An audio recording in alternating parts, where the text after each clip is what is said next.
Igreja não é lugar de alimentação. Igreja é lugar de complementação.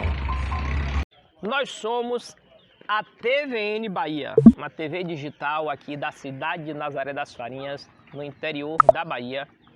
E queremos pedir, se você ainda não é inscrito no nosso canal, se inscreva, nos ajude, para que todas as segundas-feiras estejamos assim trazendo uma palavra da parte de Deus e também fazendo reportagens, ajudando pessoas que necessitam aqui do nosso município e das cidades circunvizinhas. Eu quero pedir para você neste dia que tenha atenção, talvez esse vídeo ele tenha a necessidade de se alongar um pouco, para que nós possamos passar a informação assim que está no nosso coração neste dia. Livro de Números, capítulo de número 31, versículo 48 ao 50 diz assim: Então chegaram-se a ele Moisés e os capitães que estavam sobre os milhares do exército, os tribunos e os centuriões, e disseram a Moisés: Teus servos tomaram a soma dos homens de guerra que estiveram sobre a nossa mão, e nenhum falta de nós. Pelo que trouxemos uma oferta ao Senhor, cada um o que achou: vasos de ouro, cadeias, manilhas, anéis, arrecardas e colares, para fazer propiciação pela nossa alma perante o Senhor. Falamos aqui que igreja não é lugar para se alimentar. Igreja é lugar para complementar. O que nós queremos dizer com isso? Que devemos nos reunir nos templos, sim, é muito bom. Mas que a nossa fé e a nossa dependência não esteja apenas do que nós iremos ouvir nos altares, mas da nossa devocional individual. Devemos ter um espírito crítico, devemos ter a nossa consciência, sim, positivo. Aqui está um texto no livro de Números, capítulo 31, versículo 48 ao 50, onde fala sobre trazer ofertas valiosas para fazer propiciação ali pelas culpas, pelos pecados. Esse texto que acabamos de ler é a palavra de Deus. Agora, o que eu vou explicar, o que eu vou falar, a interpretação que eu vou dar, talvez não seja palavra de Deus. Entenda bem o que eu quero falar. Nós devemos ir ao templo, sim. Nós devemos complementar a nossa fé, o nosso sustento espiritual através da palavra de Deus, mas nós não devemos criar uma dependência somente do que nós iremos receber do altar. Porque o texto em si lido é a palavra de Deus, mas a interpretação, o que eu vou explanar, talvez não seja totalmente a palavra de Deus. Primeira coisa, eu não vou me apegar tanto ao texto. O texto fala em trazer ofertas a entregar para Moisés para fazer propiciação. A palavra propiciação diz: ação ou ritual com que se procura agradar uma divindade, uma força sobrenatural ou da natureza, etc., para conseguir seu perdão ou seu favor ou sua boa vontade. A palavra propiciação é isso aí que significa. Na primeira carta de João, capítulo 2, versículo 2, diz que o sangue de Jesus, ele é a propiciação pelos nossos pecados.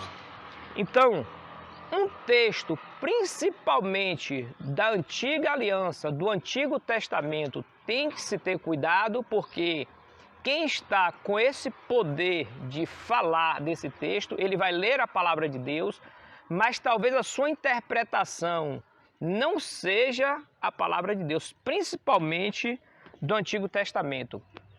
Em Atos capítulo 20, Atos dos Apóstolos, já no Novo Testamento, o quinto livro, o livro histórico de Atos, Paulo diz, no capítulo 20, quando ele ia para Jerusalém, ele se reúne e diz ali para as pessoas da igreja: depois da minha partida, entrarão no meio de vós lobos devoradores que não perdoarão o rebanho. E ele diz, no versículo 30, e entre vós mesmos se levantarão homens que falarão coisas perversas e atrairão os discípulos após si. No ser humano, em mim, como homem, você deve confiar e desconfiar. Eu não te aconselho que na igreja onde você congrega, na igreja onde eu congrego, eu não te aconselho que você deve orar com um olho aberto. Eu te aconselho que você deve orar com os dois olhos abertos. Porque homem é homem, ser humano é ser humano. Então, um livro do Antigo Testamento, uma expressão do Antigo Testamento, às vezes tem muito pouco a ver conosco. E se a pessoa lê esse texto do Antigo Testamento e ele tem um desejo, ele tem ali uma intenção de persuadir você a ser explorado, ele irá fazer, porque às vezes você não vai no culto, não vai na igreja, não vai participar para complementar a sua fé. Você não tem a sua vida devocional da leitura da palavra de Deus, da meditação, às vezes você não vai complementar, você vai para se alimentar. E quando você vai ao culto, quando você vai a um sistema religioso, a uma instituição religiosa, e você encontra uma pessoa de bem, glória a Deus por isso. Mas se você encontrar alguém mal intencionado, você está uma pessoa vulnerável. Porque você vai ao culto para se alimentar e não para complementar. E nós precisamos ir para complementar. Em Provérbios capítulo 1, Salomão fala no versículo 5 que o sábio adquirir conhecimento, sabedoria, e um instruído adquirir sábios conselhos. Você já é sábio, você já tem que ser instruído. Você não vai acreditar em tudo que fala da antiga aliança, porque existem pessoas que estão falando bem intencionados e pessoas mal intencionadas. Assim como no livro de Números fala que trazer oferta financeira, trazer ouro, coisas valiosas e entregar para Moisés, esse texto significava para aquele momento, para aquela época. Então eu não posso pegar esse texto hoje e trazer hoje como um significado que palavra de Deus para que você traga finanças para entregar uma instituição, para que seja propiciação, porque a propiciação, como nós falamos aqui, ação ou ritual que se procura agradar uma divindade, uma força sobrenatural ou da natureza, para conseguir seu perdão e o seu favor ou a sua boa vontade, o sangue de Jesus hoje é a propiciação. Então a aplicação daquelas finanças serviu muito para aquele momento, mas não serve para os momentos de hoje. Sabe por que muitos ambiciosos estão explorando e vendendo no templo, nos templos? Sabe por quê? Porque existem muitos ambiciosos que estão comprando no templo. Às vezes nós pensamos que a vítima é só quem está vendendo a palavra de Deus. Mas às vezes, o vilão. Às vezes também o vilão quem está comprando a palavra de Deus, porque é um ambicioso trazendo a palavra de Deus com a interpretação, com a aplicação fora do contexto. E existem pessoas ambiciosas que estão comprando porque estão aceitando a aplicação fora do contexto. Então, é um perigo aprender o que está escrito e não conhecer o que também está escrito. De que forma? Em Mateus capítulo número 4, Satanás leva Jesus e mostra as riquezas da terra e diz assim: tudo isso aí eu vou te dar se você prostrado me adorar. E Jesus disse: está escrito que nem só de pão viverá o homem, mas de toda a palavra que sai da boca de Deus. Aí Satanás percebe a importância do que está escrito, percebe que Jesus dá importância, leva Jesus ao lugar mais alto do templo e diz a Jesus: se lance daqui abaixo, porque está escrito realmente no Salmo 91, versículo 11, que aos anjos daria a ordem ao respeito para que salvasse, para que livrasse Jesus. E a resposta de Jesus foi: também está escrito. Quando você vai ao templo, a uma reunião, a uma instituição, ouvir o que está escrito, você deve saber o que também está escrito, que não leva você a agir daquela forma, principalmente se for algo que você vê que não tem realmente uma lógica de raciocínio.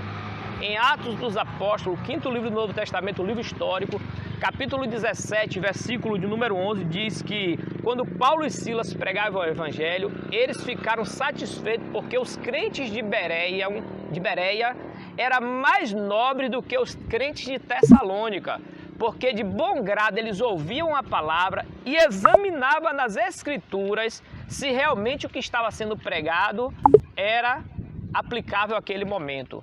Então, existe um poder de persuasão que quem tem esta palavra, ele pode usar em sinceridade e pode usar também em fingimento. Por isso, tenha a sua vida com Deus, tenha a sua vida devocional. Não vá para a instituição, para a reunião, para o templo, para se alimentar.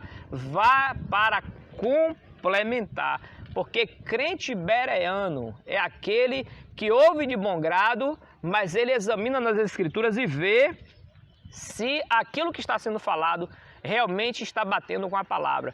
Porque em Números 31, aquilo que eu li em trazer ofertas financeiras e entregar para Moisés, para fazer propiciação, o favor divino, o favor, o perdão, não tem nada a ver conosco. Então tenha muito cuidado com mensagens pregadas do Antigo Testamento, com textos fora do contexto, criando pretexto para tirar proveito. Então seja a pessoa vigilante, confie em alguns, desconfie de todos. E só para finalizar, como nós podemos discernir se esse misticismo simbólico é de Deus ou é apenas coisas humanas? Misticismo de catiçais, de minorá, talite, quipá, talite, o manto da oração dos judeus que não tem nada a ver conosco do Novo Testamento. Toda essa parafernália que os apóstolos lutaram para tirar essa judaização da fé cristã que eles tentaram tirar e as pessoas hoje trazem por quê? Porque quanto mais simbolismo, quanto mais simbologia, quanto mais misticismo, atrai a atenção das pessoas inocentes que não têm a sua devocional, não têm o poder de discernir. E eles ficam agora, mas meu Deus, é a palavra de Deus. Sim, a leitura é a palavra de Deus, mas a interpretação e a explanação talvez não seja a palavra de Deus. Então você não pode estar aqui se alimentando através do que eu prego. Você tem que estar complementando, você tem que ter a sua vida devocional. Então, como nós podemos discernir se esse misticismo simbólico, ele é uma coisa que eu posso confiar ou não? Primeira coisa que eu quero lhe dizer, é difícil. É difícil. Mas existem duas coisas onde você pode observar. Isso aqui é muito importante que eu vou te passar hoje. Primeira coisa, você tem que observar se todo esse misticismo, essas campanhas, essas mensagens do Antigo Testamento se envolve muito retorno financeiro para a instituição, fique já com a pulga atrás da orelha. Se todas essas explanações da Antiga Aliança, dos livros do Antigo Testamento, todas essas aplicações, essas explanações, esse misticismo religioso, se fala muito em retorno financeiro, em você investir, já fique já com prudência. Pode ser de qualquer instituição, até da minha, igreja evangélica, seja lá qual for, já fique já cismado. E segundo ponto, como você pode olhar aqueles que estão com todas as simbologias, se a intenção dele é realmente pregar o Evangelho, a palavra de Deus, ou é tirar proveito? Salmo 145, versículo 18 diz: perto está o Senhor de todos que o invocam, de todos os que o invocam em verdade. Sabe como você pode? Existem pessoas que estão fazendo algo de simbologias, campanhas, que estão com a intenção verdadeira, e outras pessoas podem estar fazendo a mesma campanha, as mesmas simbologias com outras intenções. Como você pode discernir? Observe a vida da pessoa fora daquele personagem dos púlpitos. Analise a vida da pessoa como cidadão, como um ser social, como uma pessoa da sociedade, da família, e veja quem é ele e quem é ela fora do personagem dos púlpitos. Aí você vai saber discernir se aquilo ali está sendo feito, apesar que muitas simbologias, muitas explanações do Antigo Testamento que eu não me envolvo pelaquilo, porque eu não vou à igreja me alimentar, eu vou complementar, eu já tenho a minha fé devocional, a minha fé individual e particular. Eu vou, para mim não tem significado determinado tipo de coisas, mas eu não desfaço. Eu apenas não me envolvo porque a minha fé não me dá o direito de me levar a minha consciência a acreditar naquilo ali, mas não desfaço.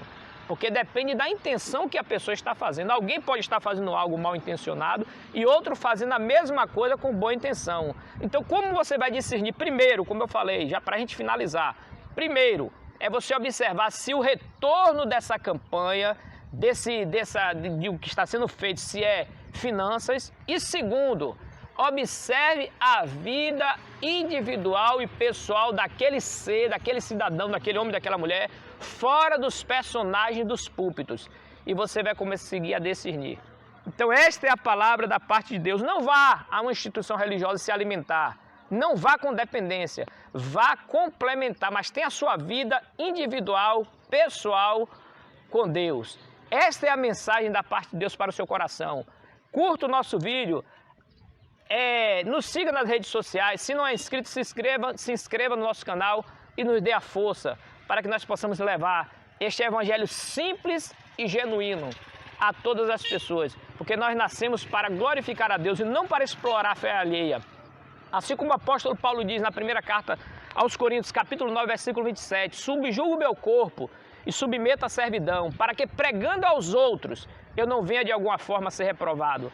Nós não estamos para ser um personagem, nós estamos aqui para servir a Deus em espírito e em verdade, e no fim da nossa carreira alcançar a coroa da vitória, porque tudo isso aqui vai passar, tudo isso aqui é passageiro. E se este evangelho de Cristo, essa palavra de Deus aqui, ela só tem para me dar conforto, prazer, riqueza e fama, eu não quero este evangelho, isso eu consigo com a força do meu braço.